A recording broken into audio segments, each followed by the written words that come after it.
ಹಾಸನದಲ್ಲಿ ಕಾಡಾನೆ ಸೆರೆ ಹಿಡಿಯೋದಕ್ಕೆ ಅಂತ ನಿರಂತರವಾಗಿ ಕಾರ್ಯಾಚರಣೆ ನಡೀತಾ ಇದೆ. ಈ ಕಾರ್ಯಾಚರಣೆಯ ಸಂದರ್ಭದಲ್ಲಿ ತಪ್ಪಿದೆ ದೊಡ್ಡದಾದಂತಹ ಒಂದು ದುರಂತ. ಆನೆ ದಾಳಿಯಿಂದ ಕೂದಲೆಳೆ ಅಂತರದಲ್ಲಿ ಇಟಿಎಫ್ ಸಿಬ್ಬಂದಿ ಪಾರಾಗಿದ್ದಾರೆ.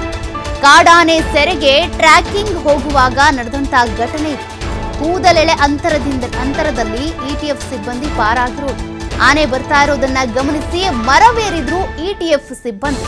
ಈ ಟ್ರ್ಯಾಕಿಂಗ್ ವೇಳೆ ಸನಿಹಕ್ಕೆ ಬಂದಂತ ಕಾಡಾನೆ ಬರ್ತಾ ಇರೋದನ್ನ ಕಂಡ ತಕ್ಷಣ ಮರ ಹತ್ತಿದ್ದಾರೆ ಸಿಬ್ಬಂದಿ. ಮರ ಹತ್ತಿ ತಮ್ಮ ಪ್ರಾಣವನ್ನ ಉಳಿಸಿಕೊಂಡಿರೋದು ಇಟಿಎಫ್ ಸಿಬ್ಬಂದಿ. ಇಟಿಎಫ್ ಸಿಬ್ಬಂದಿಯನ್ನ ನೋಡಿ ಮರದ ಬಳಿ ಗೀಳಿಟ್ಟಿದೆ ಕಾಡಾನೆ. ಹಾಸನದ ಬೇಲೂರು ತಾಲೂಕಿನ ಅರೇಹಳ್ಳಿಯಲ್ಲಿ ನಡೆದಿರೋ ಘಟನೆ ಇದು. 3ನೇ ದಿನದ ಕಾಡಾನೆ ಸೆರೆ ಕಾರ್ಯಾಚರಣೆ ವೇಳೆಯಲ್ಲಿ ಈ ರೀತಿಯ ಘಟನೆ ನಡೆದಿದೆ. ಕಾಡಾನೆಗಳು ಸನಿಹಕ್ಕೆ ಬರ್ತಾ ಇದ್ದಂತೆ ಇಟಿಎಫ್ ಸಿಬ್ಬಂದಿ ಮರ ಏರ್ ಕೂತಿದ್ದಾರೆ. ಅವರು ಮಿಸ್ ಆದ್ರಲ್ಲ ಅನ್ನುವಂಥ ಕಾರಣಕ್ಕೆ ಕಾಡಾನೆ ಅಲ್ಲಿ ಗೀಳಿಟ್ಟಿರುವಂಥ ಘಟನೆ ನಡೆದಿದೆ.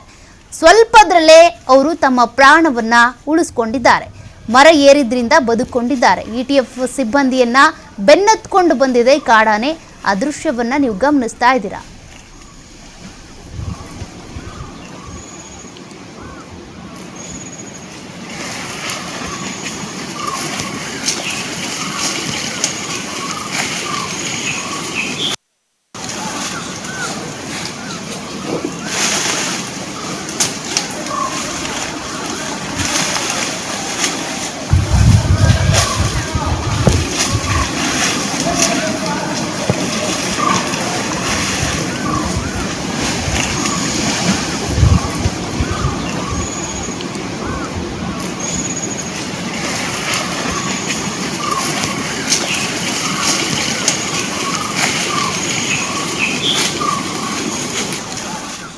ಮತ್ತಷ್ಟು ಡೀಟೇಲ್ಸ್ ಕೊಡ್ತಾರೆ ಪ್ರತಿನಿಧಿ ಪ್ರಕಾಶ್.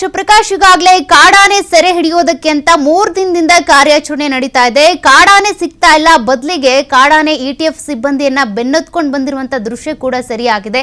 ಹೆಂಗೋ ಅವ್ರು ಬಚಾವ್ ಆಗಿದ್ದಾರೆ. ಸದ್ಯಕ್ಕೆ ಅಲ್ಲಿನ ಅಧಿಕಾರಿಗಳು ಏನ್ ಹೇಳ್ತಾರೆ, ಈಗ ವಾತಾವರಣ ಹೇಗಿದೆ, ಆನೆಗಳ ಸೆರೆಗೆ ಸಿಗೋದಾದ್ರೂ ಯಾವಾಗ?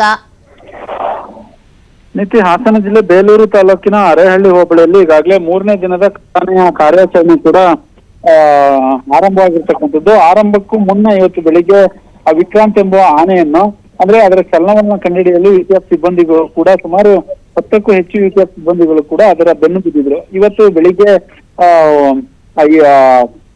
ವಿಕ್ರಾಂತ್ ಎಂಬುವ ಆನೆಯನ್ನು, ಅಂದ್ರೆ ಅದನ್ನ ಡಾಟ್ ಮಾಡ್ಲಿಕ್ಕೆ ಅಂದ್ರೆ ಅದನ್ನ ಚಲನವಲನ ನೋಡ್ಲಿಕ್ಕೆ ಮುಂದಾದಂತ ಸಂದರ್ಭದಲ್ಲಿ ಆ ಇಟಿಎಫ್ ಸಿಬ್ಬಂದಿಯನ್ನು, ಅಂದ್ರೆ ಅದೇನು ಹತ್ರ ಬಂದಂತ ಸಂದರ್ಭದಲ್ಲಿ ಅವರು ತನ್ನ ಪ್ರಾಣವನ್ನು ಕೂಡ ಉಳಿಸ್ಕೊಳ್ಳೋದಕ್ಕೆ ಮರವನ್ನು ಹತ್ತಿರುವಂತದ್ದು.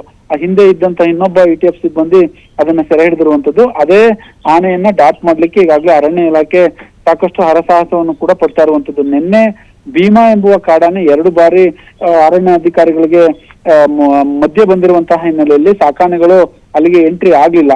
ನಿನ್ನೆ ಕಾರ್ಯಾಚರಣೆ ವಿಫಲವಾಗಿತ್ತು. ಆದ್ರೆ ಇವತ್ತು ಭೀಮಾ ಒಂದು ಕಡೆ ಇದೆ, ವಿಕ್ರಾಂತ್ ಒಂದು ಕಡೆ ಇದೆ. ಹಾಗಾಗಿ ಇವತ್ತು ಬಹುತೇಕ ಸಕ್ಸಸ್ ಆಗುವಂತಹ ಸಾಧ್ಯತೆಗಳು ಇರುವಂತದ್ದು. ಒಟ್ಟಾರೆ ಕಾರ್ಯಾಚರಣೆ ಈಗಾಗಲೇ ಹಾಸನ ಜಿಲ್ಲೆ ಬೇಲೂರು ತಾಲೂಕಿನ ವಾಟೆ ಹಳ್ಳಿ ಗ್ರಾಮದಿಂದಲೂ ಕೂಡ ಈಗಾಗಲೇ ಕಾರ್ಯಾಚರಣೆ ಆರಂಭವಾಗಿರ್ತಕ್ಕಂಥದ್ದು. ನೀತಿ. Okay, thank you Prakash ಡೀಟೇಲ್ಸ್ಗೆ.